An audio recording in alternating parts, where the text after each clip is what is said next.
My name's Joel Brashear, and I am, among a few other things, an Appalachian storyteller.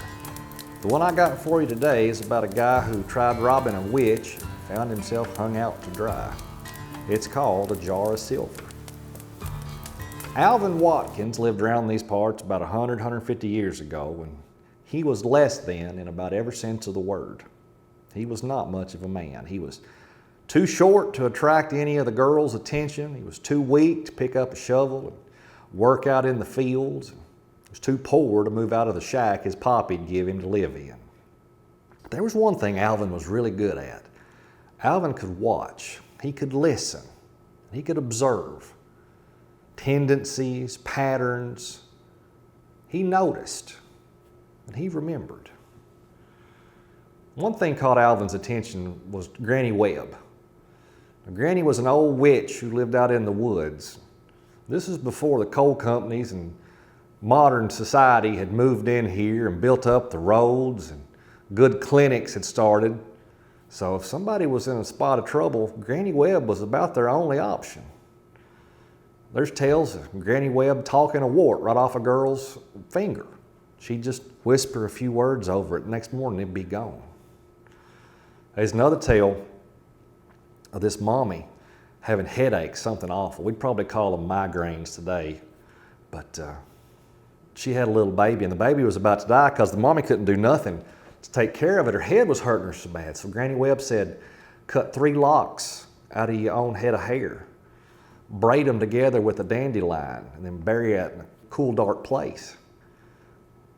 Well, the young lady did that, and her headache never came back. There's even one time I heard this guy was out in the woods logging, cut his arm plumb off. They brought him to Granny Webb just hoping to try to save him. Well, she let the blood coming out of his arm drip on the pocket knife she had in her apron she always kept. She got the blood on the knife and then ran outside and stabbed the ground at the base of a pine tree. She did that 3 times, and by the time she did it on the 3rd, she came back in and the logger was stable and awake. He survived. There's tons of stories like that.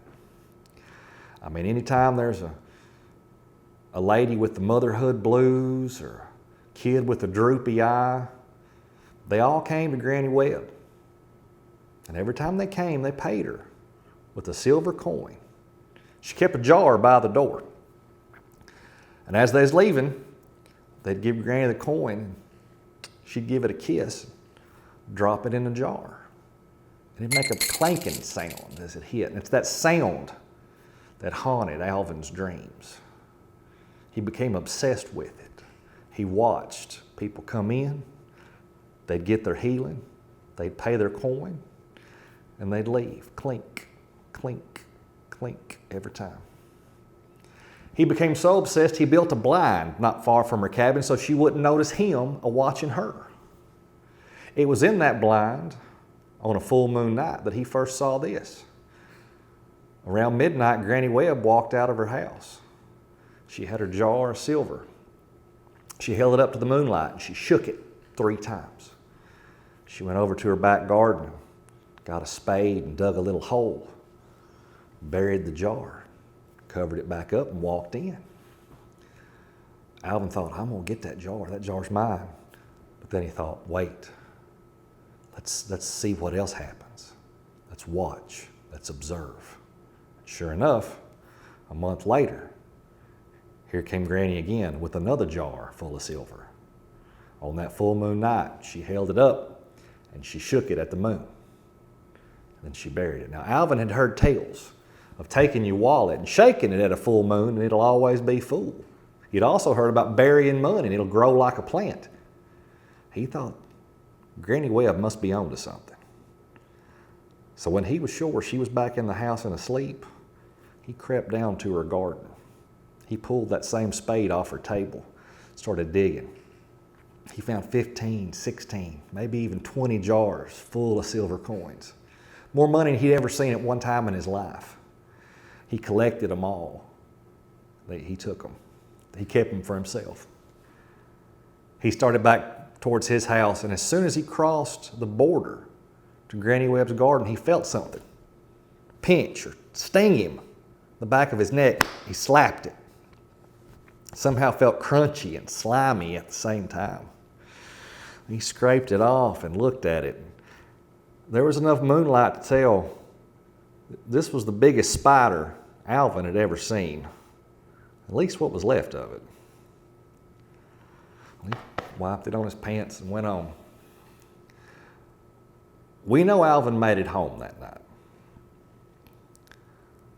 We know that because nobody saw Alvin 3 or 4 days after that evening. Somebody finally went and checked on him. When they did, they immediately called for the sheriff. While they was at it, they called for the nearest preacher they could find too. Folks went in a step or two. That's about as far as they got before they came back out. Some looking sick, some looking scared, nobody looking normal.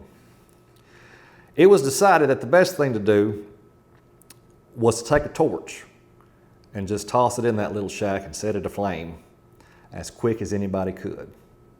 And they say it went up like a tinderbox. What they found inside was Alvin, what was left of him anyway. He was wrapped up in the awfulest mess of spider webs anybody has ever seen. Now his face was left open, but his body was tight, constricted. And he'd been drained, dripped dry, just a husk of a thing. They also say there were 2 silver coins in the sockets where his eyes used to be. Now, Granny Webb never said nothing about getting robbed. She never said nothing about Alvin. She just went on healing people. Folks would come, she'd take care of them. She'd take their coin, give it a kiss, drop it in the jar. Even though she was an old lady, she lived a long time after that, helped a lot of people. We still got granny witches around here today if you know where to find them. Folks, I'll be back soon with another tale. Till then, you stay safe out there.